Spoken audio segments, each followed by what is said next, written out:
Hi, how are you? Good. How did it go with your frost the last couple nights?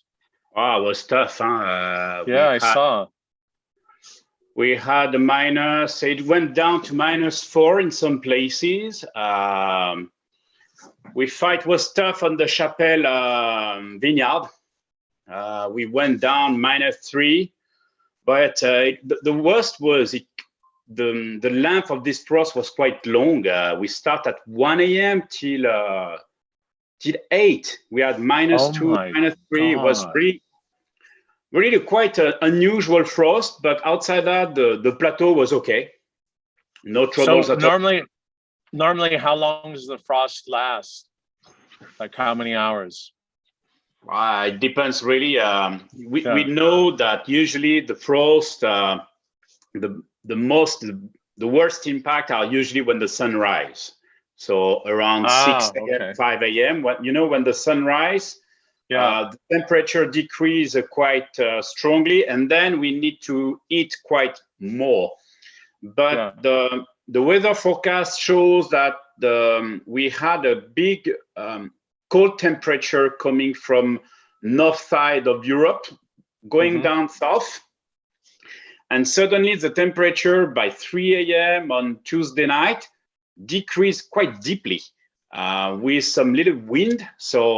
And the night was very clear, no cloud at all. So Crazy. was really crazy, really tough. I know that in some other places in the Grave region was really bad, Sauternes also, but I heard in Burgundy, Chablis and Loire Valley, but also in the Rhône. Yeah. And even in Wow. Provence. It was bad in Italy too, by the way. I heard from Really? Tuscany. Yeah. So this is pretty. Did you lose anything? So far, it's difficult to make a countdown because we are preparing for next week. The forecast are we're going to have a freezing night from Monday till Tuesday. Shit. I'm so sorry. There's nothing else to do. It's we face the climate change, and now we see that every year such freezing impact are coming back since almost every year now. Last year at the same period, we had to eat fires in the vineyard was the 3rd of April.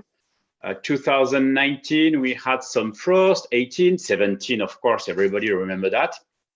Yeah. So let's see the countdown, the final result of for Croix de Labrie damage. Let's say around 20%, I think. But we need to wait because it's still early April. So let's see. One thing I noticed is a number of people, which is interesting. I haven't seen people comment negatively where they're saying, "Oh, this is really bad.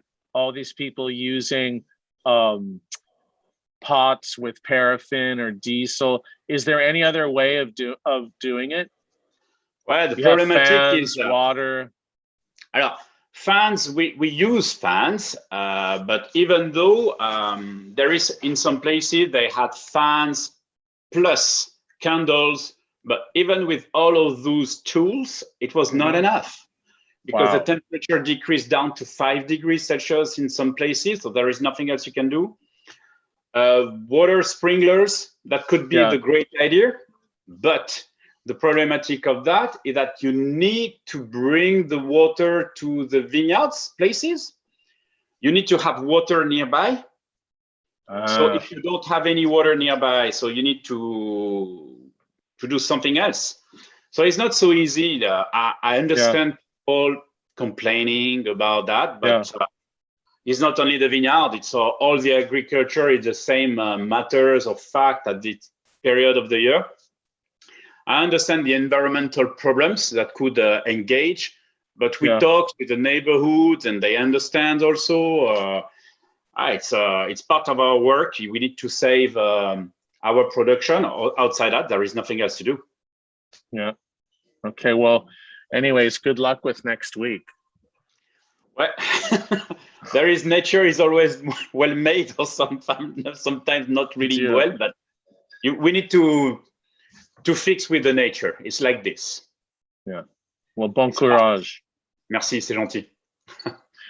Okay, so let's talk about something more pleasant, like the 2020, which like I've tasted about 100 wines already, barrel samples. And I have to say, I'm really impressed. The wines look to be on the same quality level as 18 or 19. And I know that you had a very good growing season with rain when it should be. It was hot and dry in the summer, but you had plenty of rain before. Tell me a little bit your impression of 2018. I think 2020 is, as you said. 2020, no, that's okay. Yeah. It's kind of well. I think it's a combination of 2018 and 2019 in the same time. It could be a trilogy, as we said, but the weather condition was quite very interesting in 2020. Of course, all of us will remember what's happened in the world in last year and still actually. But outside that, the winter time was quite not really cold, but a lot of rain, really, really deep rain. I think a little bit higher compared to 2018 season. That's outside right. that, yeah. And we were quite a little bit afraid with the mildew pressure that we could face. And we had to face this high pressure level on mildew and disease. And then early April, where we were indeed in that time in the in the problematic of the confinement, lockdown everywhere. And we had some frost early April. And then the season started to be very soft and soft temperature, not really cold after that. A lot of rain, really deep rains. So the mildew pressure was quite intense in places. But we saw that I think most of the organic estates certified went better compared to some others. And then the flowering season was just amazing. The rain stopped. It was the flower has been done in 4 or 5 days, so it was quite fast in the way. And then the temperature and the weather changed drastically. We face a very dry summertime with very high temperatures, above 35, 38 degrees for weeks. So we see now, it's like if you have a not tropical season, but it could be a mix of continental and oceanic climate mixed together. So we have quite a wet and humid season during the spring, the winter and the spring. So for the terroir like us with clay and limestone, it's fantastic because it's just amazing. Yeah, it keep it. And then during the summertime, it was really, really, really deeply hot, crazy. And we faced big hailstorms. So that we need also to fight against that. Bloody hell. Wow, really the climate change. If people don't think about that, we see that deeply. But this growing season in summer was just great. It was so hot that the vineyard and the grapes can have a good maturation and ripening season. And then before September and end of August, we had few rains, so that, to finish the maturation of the grape. The growing season was earlier compared to 2019. We had at least a week earlier, but September is like the end of the marathon. And we had, during the days, the temperature was around 25 degrees, but the nights were just really cool. So we had like 12 degrees, 10 degrees. So it was just perfect. Really. Oh my God, perfect. So we decide when we crunched the grapes with Axel and Hubert de Bois came with us to taste also the fruits. When we were crunching the Merlot, we were having like the highs, you know, like kids, you know. Oh In a my candy gosh, shop. it's just the acidity, the purity of the fruit, everything was there. It was unbelievable. Never achieved, never achieved. So we decide to focus. I think the key of the vintage, for our opinion, is due to those changes on the climate, is really to keep in mind not to harvest too overripe. Yeah. And try to focus. That's what we think, to really keep the freshness into the wine, which is very, very important. So we decided to focus on the early harvest. So we start the harvest, it was the 16th of September. And compared to the other vintages, it was 10 or 3 weeks earlier. If we compare with 2016, in 16 we started, it was early October, and now we are starting 16th of September. Wow. And the harvest has been done, well, let's say within, we finished on the 27th of September. So after we had quite some rain, so it was really helpful for the Cabernet, so that we gain in terms of volume, and the Cabernet gain in terms of purity and density. So I would say 2020 vintage, indeed, people will keep in mind the tens, etc. But from our opinion, it's the perfect conjunction in between 18 and 19. I would say it's 18 and 19 all together, plus I think a nice and beautiful intensity and freshness into the wine. And was the alcohol slightly lower than 18 and 19? Yeah. We are at 14 degrees alcohol at Croix de Labrie.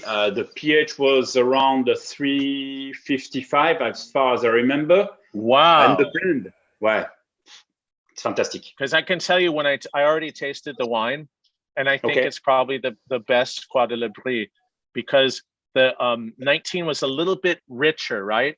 Now this is really just so Bordelais, you know, just driven, and the tannins are firm with beautiful length, and there's a freshness, and already the wine's so complex with like the really, what do you say, terrier sort of, you know, terroir character plus the fruits. Yeah, indeed. And we saw, and even on the blend, 2020 Croix de Labrie, and that's thanks also to Hubert, who really helped us, Axel and I, to focus on the Cabernet Franc. And this year on the blend, we had 92% Merlot, but we have 5% Cabernet Franc and 3% of Cabernet Sauvignon. But the Cabernet Franc... So that's the blend in the Croix de Labrie, you have Cabernet Sauvignon? Yes. That's really interesting. And you know, the Cabernet Sauvignon in Croix de Labrie is really the structure and the part of the art and the aim of the estate, because we have some 100-year-old vines of Cabernet Sauvignon, and we are doing a massal selection with some ungrafted roots. And we have in Pémouton, so just back of the cellar on the Astéries limestone, we have a complantation of Merlot and Cabernet Sauvignon all together. Oh, cool. And so you did a co-fermentation then? Yeah. And it's bringing, I mean, the Cabernet Sauvignon gives the structure, but the Cabernet Franc this year make the wines a fantastic purity, which is, it was really an interesting vintage to create, but we saw the deepness of the vintage. And really, we think with Axel that so far, we are reaching a fantastic level, definitely. It's incredible. And I think that little bit of Cab Franc and Sauvignon is making the difference. Definitely. Really tighter. Well, congratulations. Thanks. Thanks a lot. Well, it was not easy to... I know a lot of friends, 2020, we were a little bit scared because due to the lockdown, it was not easy to find people for the harvest. We need to protect everybody, to take care of everybody. But even though I think by staying in your vineyard and trying to do all the things which has to be done, 2020 will keep in the story of the estate because of this fantastic blend, but this conjunction of everything. It's like if you have the purity in the house, the deepness, the richness, and that's the key of the vintage. I think 2020, as far as I know, and I discussed with our friend Jean-Christophe Miro at Tour Saint-Christophe, and we saw that we have a nice purity and freshness into the wine, definitely. And was production smaller than No. 19? No, it's the same. Okay. No, really the same. And as I said, I think the organic estates this year, even if we faced a really deep mildew pressure because of the weather conditions, we did not have these troubles because we spent so much time into the vineyard that we really protect everything, and everything was under control, so with no troubles at all. Well, it's really fantastic.